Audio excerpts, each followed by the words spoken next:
Rick Neuheisel, CBS Sports college football analyst, in attendance in the game for the game last night. He joins us. Rick, good morning. Thanks for joining us. Let me start with the question that we're kind of pondering. If the draft were today and both Trevor Lawrence and obviously Joe Burrow were eligible, who would you take if you were running the Bengals? I'm taking Joe Burrow. I think the guy, minus maybe the 95-mile-an-hour fastball, the guy is completely in control. Completely he has that ability to kind of go back to sophomore class in high school, just dissect the opponent. I mean, you remember what we did to those frogs. He's done it to defenses over and over again. This guy is special. What changed after the first quarter for Burrow last night?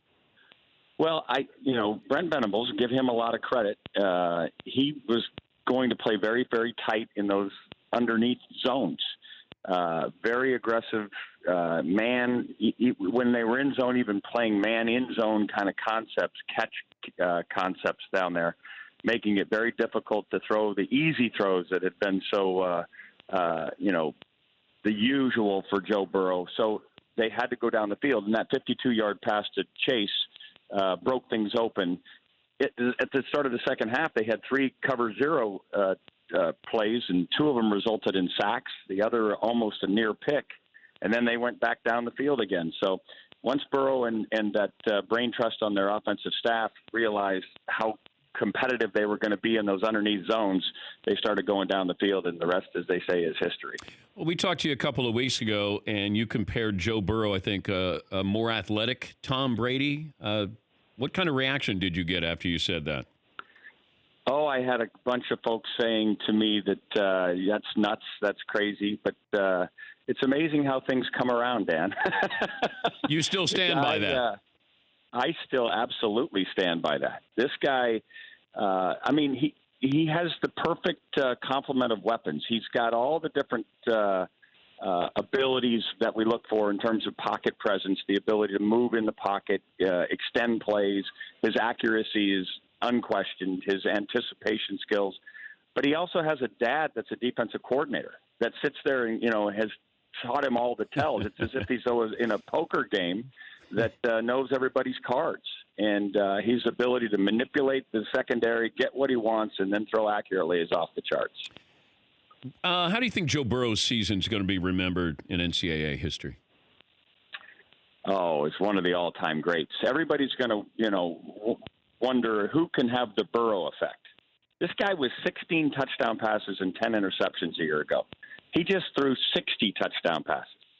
If we just took his improvement, he would have led the country in touchdown passes. I mean, but what changed, though, Rick? Because we looked at him and he seemed, average last year. What changed is a couple of things. Number one, Joe Brady brought in some more formations, some New Orleans Saints formations, a lot of constricted formations where you bring the receivers closer to the edge line. They went to 5-man protection, so Clyde Edwards-Helaire, instead of sitting there helping a tackle, was now out as an escape hatch, so they were able to save a lot of plays. Burrow was thorough in terms of knowing everything there was to know about the offense and making sure all those pieces around him knew everything there was to know about the offense.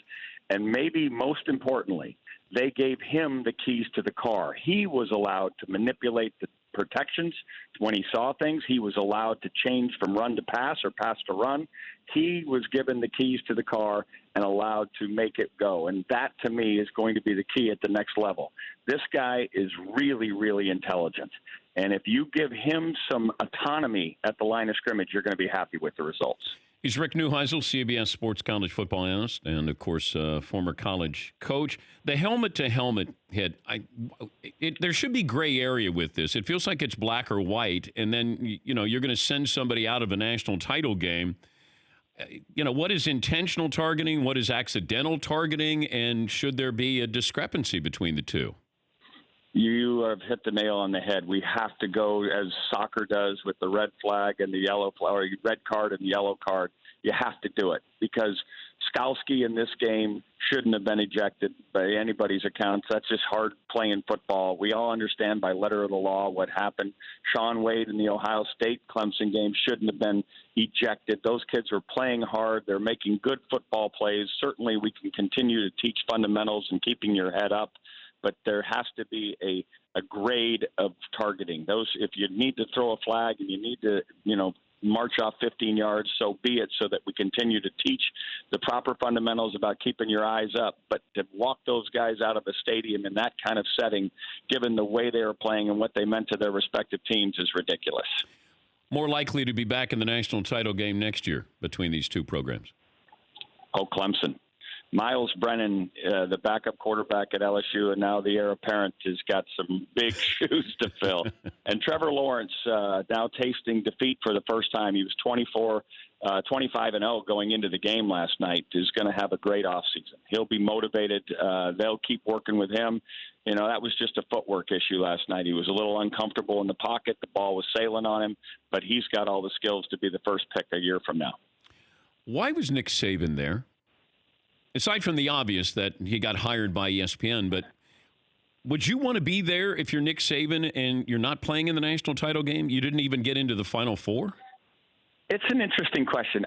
Listen, they ask him, and I think they've got plans for him after his coaching career. The question is, how much longer does Nick want to go? The draw of that kind of stage probably is the reason why he was there. But it's a great question. I don't know, any of us know exactly how long Nick Saban wants to go, but nothing motivates him more than defeat. And that couple of losses this year is going to rankle in his craw, as they say. And I think we'll see Alabama back amongst the elite very, very soon. Why was he wearing blue? You didn't like the color? You thought it clashed? Maybe No, I like it. Realized I like the it. First Lady was going to wear a very, very, coordinated color with him, so maybe he was working that angle. Yeah, maybe I obsessed over Saban being there, but when I saw him in blue, and I thought, God, I didn't know he had any other colors in there except for crimson. His sport coat designer is, let's just say, not afraid to take chances. The top 11 college football players of all time was revealed at halftime. Got any problems with this list? I really didn't. Obviously, we have seen a transition from the running back to the quarterback as time marches on. As you saw, the running backs counted off in those final four. And it was fun to be in attendance and hear the ovations for the different guys. Herschel Walker getting a monster ovation. They're in SEC country. Would you put Joe Burrow in that group right now, based off of one season? Because I look I'm going to let it settle. Because Barry Sanders is in there. Barry Sanders is in there for one season. Jim Brown had one great season, I believe, at Syracuse. Herschel had a few. Bo Jackson had the Heisman Trophy season. I'm just curious about that. If you look, I got running back Jim Brown, Herschel Walker running back, Bo Jackson running back, Archie Griffin running back, Jim Thorpe running back, Red Grange running back, Earl Campbell running back. That's the top 7 players in college football history. Then I go with Dick Butkus, a defensive player, then another running back, Barry Sanders, Gale Sayers. Tim Tebow, I think, should have been in there. And I thought he was going to be one, believe it or not. No argument from me, but as I sit there and I think historically, it's really kind of fascinating how the rules have changed the game such to the fact that now the quarterback is the key component, because obviously as we go back in time, it was the running back that led all things. So it's just an interesting perspective of history of our game, and I'm with you that quarterbacks should have been included as we look back in 150 years of college football. Safe travels. Always great to talk to you, Rick. Thank you. All right, my friend, I'm going to try to slip out of the big obesity here, okay? Good luck. Rick Neuheisel, CBS Sports College Football Analyst. I always learn something when I talk to him. He's a bright offensive mind, and certainly at the quarterbacking position, having played that position when he was in college. For more Dan Patrick Show, tune into Audience Channel 239 on DirecTV. Stream for free on BR Live or download the Dan Patrick Show app.